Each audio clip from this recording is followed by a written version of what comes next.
Movie की शुरुआत एक कॉप्स वॉकर से होती है जिसका नाम मास्टर लॉन्ग था। उसे देखकर एक बंदा गुस्से में अपना कटार निकाल लेता है और उससे कहता है कि क्या तुम्हें पता नहीं कि तुम कहाँ घुसे जा रहे हो। जिसे सुनकर वो कॉप्स वॉकर कहता है कि शायद तुम्हें पता नहीं है कि तुम कहाँ बैठे हो। दरअसल इस होटल में कॉप्स वॉकर के सिवाय कोई जिंदा इंसान नहीं आ सकता था। ये सुनकर वहाँ बैठे सारे डाकू जोर जोर से हंसने लगते हैं और उनमें से एक बंदा कहता है कि तुमने जितने मुर्दों को इकट्ठा किया होगा उससे कहीं ज्यादा इंसानों को मैंने मौत के घाट उतार दिया है, इसलिए हमें डराने की कोशिश तो मत ही करो। इस पर मास्टर लॉन्ग कहता है कि तुम लोग अपने हथियारों को फेंक दो वरना कर्मों का फल भुगतना पड़ेगा। जिस पर उन लोगों का सरदार कहता है कि मेरे सभी लोगों ने 100 से ज्यादा लोगों की हत्या की है, अगर कर्मों का फल मिलना होता तो कब का मिल जाता। इसके अलावा अभी हाल ही में हमने हिजामा विलेज में कत्लेआम किया था। ये कहकर वो अपनी हथेली पर रखे हुए इंसानी दांत को दिखाते हुए जोर जोर से हंसने लगता है और उसके साथ साथ उसके सारे साथी भी हंस रहे होते हैं। लेकिन तभी बिजली चमकने से रोशनी होती है जिसमें इंसानों के मरे हुए कंकाल और बॉडी पार्ट्स दिखाई देने लगते हैं। तभी अचानक से दरवाजा भी खुल जाता है और एक मुर्दा जग जाता है, जिसके बाद सभी डाकुओं की अजीबोगरीब तरीके से मौत हो जाती है। कोई अपना गला काट लेता है, कोई खुद को गोली मार लेता है और कोई दूसरे की गोली से मर जाता है। नेक्स्ट सीन में हम मास्टर लॉन्ग को तलिस्मान बनाते हुए देखते हैं जो अब काफी बूढ़े हो चुके थे। तभी उनका नौकर वहां आ जाता है, जिसे देखकर लॉन्ग कहते हैं कि थोड़ा तलिस्मान बना लो और आज रात मेरे साथ काम पर चलो। ये सुनकर नौकर सर दर्द का बहाना बनाकर लेट जाता है। तब लॉन्ग कहते हैं कि तुम रोज कोई न कोई बहाना बनाकर काम से जी चुराते हो, अगर ऐसा ही चलता रहा तो एक दिन हम दोनों भूखे मरेंगे। ये कहते हुए उनकी तबीयत बिगड़ने लगती है, जिसे देख नौकर तुरंत उनके पास आता है और उन्हें फल खिलाते हुए कहता है कि अब आप खुद आराम करो, बाकी का काम मैं खुद कर लूंगा। वहीं दूसरी तरफ हम कुछ औरतों को नदी किनारे कपड़े धोते हुए देखते हैं, जहां एक बूढ़ी औरत डुआडो नाम की लड़की से बातें कर रही थी। तभी वहां पिंगन नाम का एक लड़का डुआडो को आवाज देने लगता है, जो असल में डुओडो का मंगेतर और मास्टर लॉन्ग का नौकर था। वो डुओडो को एक गिफ्ट देते हुए कहता है कि अब से वो उसका बर्थडे कभी नहीं भूलेगा। लेकिन तभी उसका भाई वहां आ जाता है और उससे गिफ्ट मांगने लगता है। तभी वो लोग बातें कर ही रहे थे कि अचानक एक कॉफिन नदी में तैरता हुआ नजर आता है, जिसे देखकर सारी औरतें किनारे से हट जाती है और पिंगन अपने एंकर से खींचकर कॉफिन को किनारे पर लाता है और गांव वालों की हेल्प से उसे खोलता है, जिसमें अजीबोगरीब तरीके से मारे गए एक इंसान की लाश थी, लेकिन उसके सर की जगह एक सफेद मुर्गे का सर रखा हुआ था। पिंगन उस लाश को अपने मालिक के पास लाता है, जिसे देखकर लॉन्ग कहते हैं कि सफेद मुर्गे का इस्तेमाल आत्माओं को बुलाने और शोक मनाने के लिए किया जाता है, पर इस सफाई से उसकी गर्दन काट कर लाश पर फिट करने का काम एक प्रो ही कर सकता है। फिर वो उसके हाथों की जांच करता है, जहां नाखूनों पर डॉग का ब्लड लगा हुआ था। सब कुछ देखने के बाद मास्टर को सारी बात समझ में आती है। वो कहते हैं कि ऐसी मान्यता है कि जिस आदमी की दर्दनाक मौत हुई हो उसकी आत्मा की शांति के लिए लाश पर डॉग का ब्लड, बांस जैसे एक पेड़ के पत्ते, व्हाइट क्ले और व्हाइट मुर्गे का सर रख दिया जाता है। ये कहकर वो पिंगन को अपना सामान लेकर साथ चलने को कहते हैं। फिर घने जंगल में पहुंचने पर उन्हें डिंग मैन की कब्र दिखाई देती है, जो अंदर से खाली थी, मतलब उसके अंदर से लाश गायब थी। लॉन्ग कब्र के अंदर अपना हाथ डालते हैं और तभी पिंगन को विजन आता है कि किसी ने कब्र के अंदर से हाथ बढ़ाकर मास्टर का हाथ पकड़ लिया है, जिससे वो डर जाता है, पर रियल में ऐसा कुछ नहीं होता। और तभी मास्टर कब्र के अंदर से कुछ मिट्टी निकाल कर उसे दिखाते हुए कहते हैं कि इस मिट्टी से भी डॉग के ब्लड की स्मेल आ रही है, जो इस बात की तरफ इशारा करती है कि वो लाश इसी कब्र की है। फिर उन्हें याद आता है कि कुछ दिनों पहले जिनुआ स्कॉट एजेंसी, जहां डिंग मैन काम करता था, उसने मीडिया को एक स्टेटमेंट दिया था कि एक बीमारी के कारण डिंग मैन की नेचुरल डेथ हो गई थी और जल्दीबाजी में उन्हें दफना दिया गया था, पर उन्हें कुछ गड़बड़ लग रहा था। इसीलिए वो पिंगन से कहते हैं कि मैं घर जाकर लाश की निगरानी करता हूँ, तब तक तुम स्कॉट एजेंसी जाकर डिंग मैन के भाई को ले आओ, ताकि लाश की पहचान हो सके कि वो सचमुच डिंग मैन ही है या कोई और। अब मास्टर के ऑर्डर पर पिंगन स्कॉट एजेंसी का रुख करता है, जबकि लोग खुद अपने घर वापस लौट आते हैं और कैंडल जलाने के बाद कुछ ऑकलेट प्रोसेस करने लगते हैं। पर तभी अचानक कैंडल बुझ जाता है, जिसके बाद लॉन्ग फिर से कैंडल जलाते हैं और लाश को गायब देखकर हैरानी से चारों तरफ देखने लगते हैं। फिर वो आंगन की तरफ आते हैं जहाँ बहुत सारे लोग सर झुकाए खड़े थे। ये देखकर ऐसा लग रहा था जैसे वो सब जिंदा लाश हो। पर मास्टर एक एक करके सबके चेहरे की तरफ कैंडल को लेकर जाते हैं ताकि समझ सके कि वो लोग जिंदा है या मुर्दा, पर उन्हें कुछ समझ में नहीं आता। और तभी अचानक पीछे से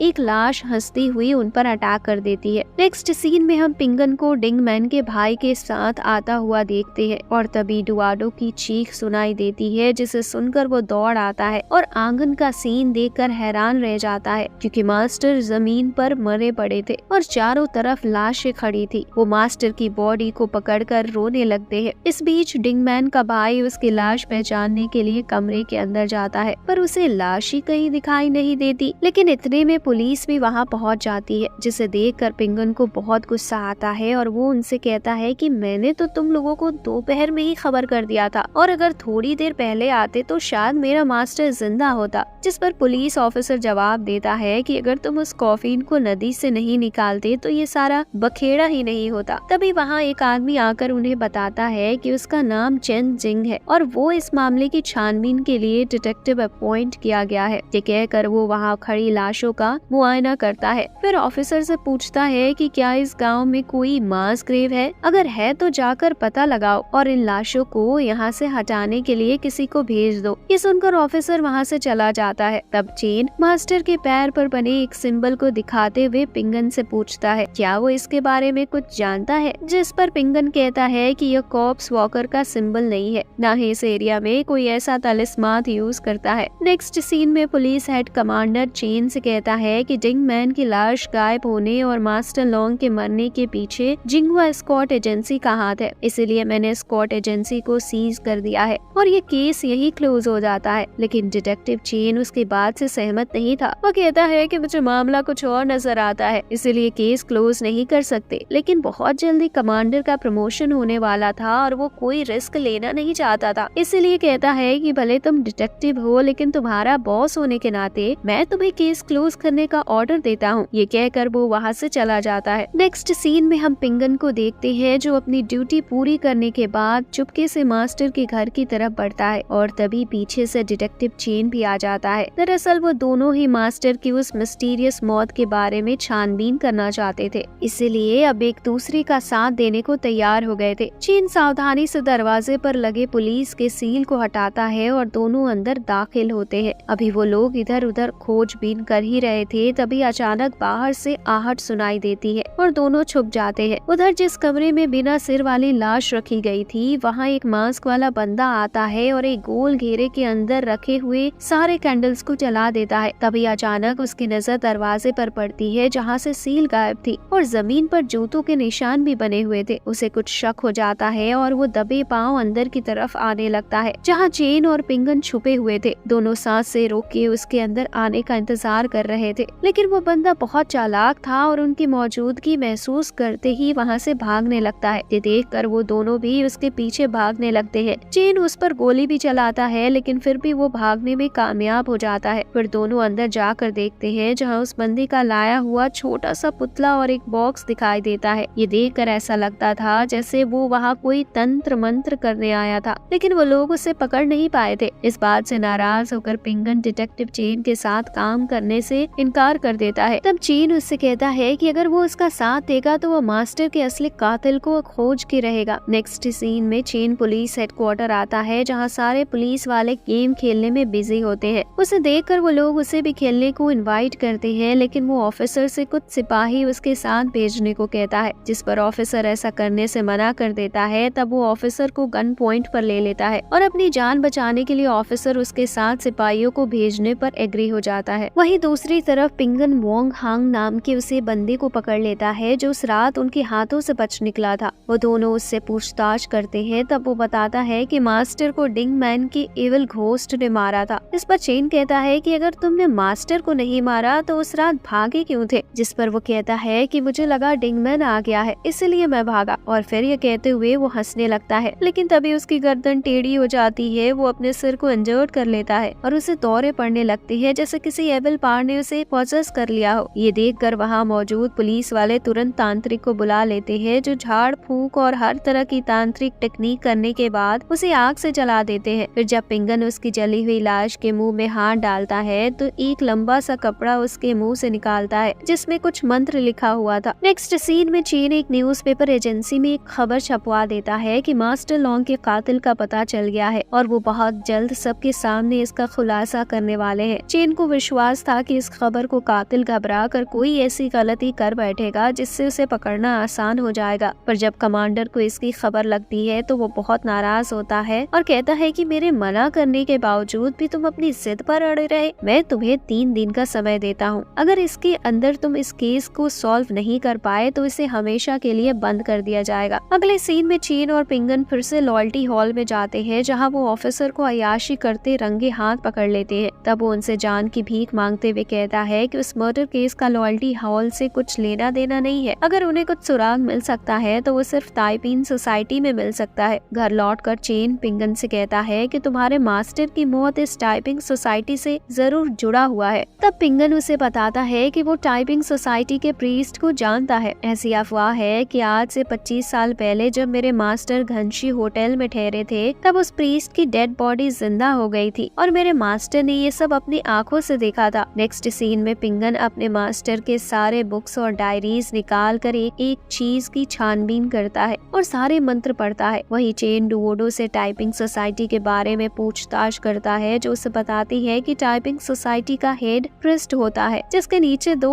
अटेंडेंट होते हैं और हर अटेंडेंट के पास 7 बटलर होते हैं। उसके नीचे हमारे जैसे मैसेंजर होते हैं जो सोसाइटी की देखभाल करते हैं। वहाँ प्रीस्ट सबको 6 रिलिम और री इनकारनेशन के बारे में बताता है और कहता है कि हमारा प्यारा किंग जो बरसों पहले मर गया था 6 रिलिम से होकर वापस री इनकारनेशन लेगा। अगले सीन में हम न्यूज़पेपर एडिटर को अपने घर पर देखते हैं जहाँ अचानक लाइट चली जाती है और किसी के हंसने की आवाज आती है। वो बंदा माचिस जलाकर देखता है तो उसे अपने सामने एक मास्क वाला आदमी दिखाई देता है जो मुर्दे की तरह बिहेव करता है। अगली सुबह एडिटर के मौत की खबर मिलते ही चेन और पिंगन उसके घर पहुंचते हैं तो देखते हैं कि एडिटर की छाती पर बड़ा सा चाकू घुसा हुआ था। उसके दोनों हाथ में कुछ मंत्र लिखे हुए थे और हथेली पर एक सिंबल बना हुआ था। लाश का मुआयना करके जैसे ही वो पुलिस स्टेशन आता है कमांडर उसे फिर से डांटने लगता है क्योंकि उसके कारण एक और आदमी की जान चली गई। वो उसके कान पर गन रखकर तुरंत केस बंद करने को कहता है। तब चेन और 2 दिन का टाइम मांगता है। इसके बाद वो पिंगन से मिलता है जो उसे बताता है कि मास्टर की एंशिएंट बुक्स में सर्च करने के बाद मुझे पता चला है कि एंशिएंट टाइम में बीमारियों का इलाज डॉक्टर नहीं तांत्रिक करते थे जिनके कई ग्रुप थे। कुछ ग्रुप लोगों की भलाई का काम करते थे जबकि कुछ गलत रास्ते पर भटक गए और खुद अमर होने के लिए लोगों की बलि और जादू टोना जैसे अंधविश्वासों में पड़ गए। टाइपिंग सोसाइटी भी ऐसा ही एक ग्रुप है। उसका मानना है कि अमर होने के लिए उन्हें 6 रिलम से गुजरना होगा और हर एक रिलम का एक सिंबल है। अगर वो एक ही जन्म में सारे सिंबल्स को यूज कर ले तो अमर हो जाएंगे। ये कहकर वो उसे अब तक मरे हुए सारे लोगों के बॉडी पार्ट्स पर लिखे हुए सिंबल्स को दिखाता है। ये टोटल 4 थे यानी 2 सिंबल्स अभी भी बाकी थी। इसका मतलब और 2 लोगों की जान खतरे में थी। ये सब सुनकर चेन खुद पर कंट्रोल नहीं कर पाता और सीधा तियांगी के पास पहुंच जाता है जो उस वक्त अपने स्टूडेंट को उपदेश दे रहा था। चेन उससे कहता है कि लोगों को अपने अंधविश्वास की गुट्टी पिलाना बंद करो, कोई इंसान अमर नहीं हो सकता। लेकिन तियांगी उसके सवालों का जवाब देने के बजाय उसे इग्नोर करके चला जाता है। अगले सीन में चेन अकेले में ही तियांगी से मिलकर कहता है कि मैं तुम्हारी सारी करतूतें जान चुका हूँ। सबसे पहले तुमने अपने बटलर डिग मैन को मारा, फिर मास्टर लॉन्ग को जिसने तुम्हारे री इनकारनेशन की अफवाह फैलाई, फिर वोंग हांग के साथ तुम्हारा झगड़ा हुआ तो तुमने उसे भी ठिकाने लगा दिया। न्यूज़पेपर एडिटर तुम्हारा भांडा फोड़ने वाला था तो उसे खामोश कर दिया। तब उसकी बात सुनकर तियांगी कहता है कि माना तुम बहुत स्मार्ट हो लेकिन इसका मतलब ये नहीं कि तुम्हारे लगाए गए सारे इल्जाम सच्चे हैं। ये सब एक कोइंसिडेंस है